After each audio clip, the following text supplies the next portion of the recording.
मुझे, तुमने फिर कुछ गड़बड़ की है ना? हाँ, तुमने उस आदमी को खबर दी?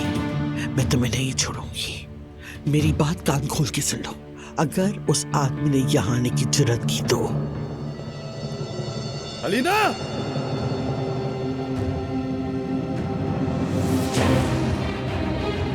अगर आपने अली को सच बता दिया तो मेरी गलतियों को छुपाने की सजा आपको भी मिलेगी अम्मी। आपने अपनी बहन को खो दिया और अब आप मुझे भी खो देंगी और उसके बाद अपने भांजों को भी खो देंगी। अलीना, ये क्या है? मैं जानना चाहती थी, मुझे देखना था कि तुम हमारे बच्चे को चाहते हो या नहीं।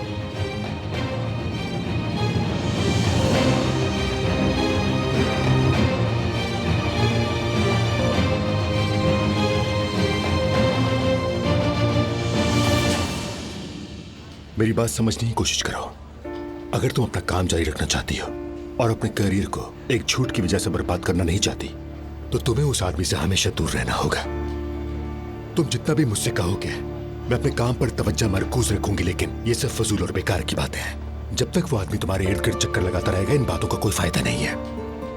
क्या लॉन्च के बाद जो कुछ हुआ तुम भूल गई हो क्या? वो सब तमाम औरतें तुमसे नफरत करने लगी और फिर अली ने एक सहाफी को मार दिया और नूर फिर से सुर्खियों में। लोग तुम्हें मॉडल की तरह नहीं देखते, ना एक कॉस्मेटिक ब्रांड के चेहरे के तौर पर, ना किसी ऐड के स्टार के तौर पर, बल्कि वो तुम्हें अली कुजान की दूसरी बीवी के तौर पर जानते हैं। मैं जानती हूँ, सब कुछ समझती हूँ। आप जो कुछ भी कह रहे हैं सब बिल्कुल ठीक कह रहे हैं, लेकिन मैं नहीं जानती मुझे क्या करना चाहिए। लेकिन मैं जानता हूं, अगर तुम खुद को मेरे हवाले कर दो तो मैं तुम्हें इस मुसीबत से निकालने का रास्ता जानता हूं। करीम साहब, प्लीज इस तरह की बातें मेरे सामने ना करें तो अच्छा है।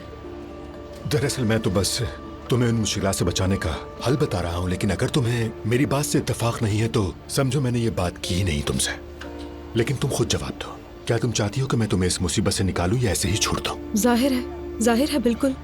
ठीक है, तो फिर आज ही होटल को छोड़कर जो मेरा घर खाली पड़ा है वहां शिफ्ट हो जाओ। क्या? नूर, सुकून से सोचो, मैं तुम्हें अपने घर आने के लिए नहीं कह रहा, बल्कि मेरे खाली घर में शिफ्ट होने के लिए कह रहा हूं। देखिए, मैं नया घर तलाश कर रही हूँ, लेकिन मैं ये नहीं कर सकती। आपका बहुत शुक्रिया। ठीक है, यानी इसका मतलब तुम प्रॉपर्टी एजेंट के पास जाओगी, नया घर तलाश करोगी और उसके बाद फिर अगले दिन ही वही अली कुजान एक बार फिर तुम्हारे दरवाजे पर होगा और मीडिया कहेगा अली कुजान को अपनी साबका बीवी के घर जाते हुए देखा गया। कम से कम आप मुझे डराएं तो नहीं ना? फ्लैश फ्लैश फ्लैश, अली कुजान अपनी साबका बीवी के दरवाजे पर सो रहा है। एक और ब्रेकिंग न्यूज। क्या मुझे इस पर हंसना था? मोहब्बत बदुआ बन गई है।